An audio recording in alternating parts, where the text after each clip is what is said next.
Жогорку кеңештин имаратынын алдында парламенттин депутаттарына жана премьер-министрликке талапкерлиги көрсөтүлгөн Улукбек Мариповго каршы акция өттү.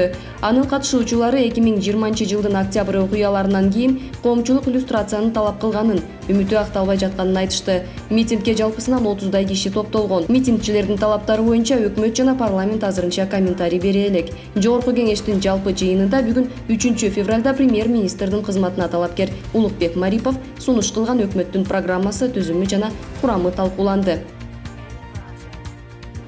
Конституциянын жаңы долбоорун кабыл алуу боюнча референдумга жана жергиликтүү кеңештерге шайлоого бюджеттен 500 миллион сом сарпталат. Бул тууралуу БШКнын мүчөсү Тынчтык Шайназаров билдирди. Шайназаровдун айтымында Жогорку кеңеш референдум боюнча мыйзамды кабыл алгандан кийин референдум күнү белгилүү болот. Андан кийин президент жергиликтүү кеңештерге шайлоо күнүн жарыялайт. Жергиликтүү кеңештерге шайлоо 11 апрелде белгиленип, аны аймактык шайлоо комиссиялары өткөрмөкчү. Эки добуш берүү кампаниясына алдын ала эсептөөлөр боюнча 500 миллион сом жумшалат деп маалымдады Шайназаров.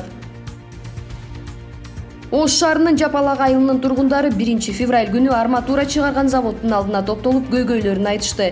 Чогулган элдин айтымында завод жетекчилиги 5 жылдан бери элдин наразычылыгына карабастан иштеп жатышат. Заводдон чыккан түтүндөн улам тери жана онкологиялык оорулар менен жабыркап жатабыз. Ал эле эмес, айлана чөйрөгө да залалы тийип, дарактарыбыз куурап, ичүүчү сууларыбызга химиялык заттар кошулуп жатат дейт жергиликтүү эл. Жыйынтыгында аталган маселе боюнча учурда тиешелүү органдар тарабынан комиссия түзүлүп, заводдун ишмердүүлүгү аныкталганга чейин завод ишин убактылуу токтотту.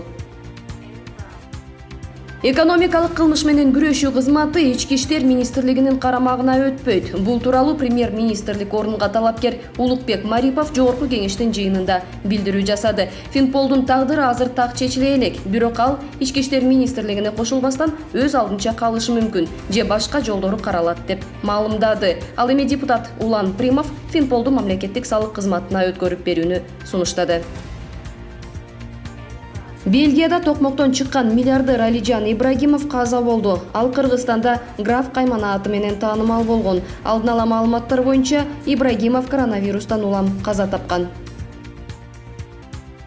Саламаттык сактоо министрлигинин 3 февралдагы маалыматына караганда коронавирустун жаңы учурларынын катталышы өткөн жумаларга салыштырмалуу жогору. Мисалы 1 февралда 59, 2 февралда 58 адам илдетке кабылган болсо, бүгүн бул көрсөткүч 116га өскөн.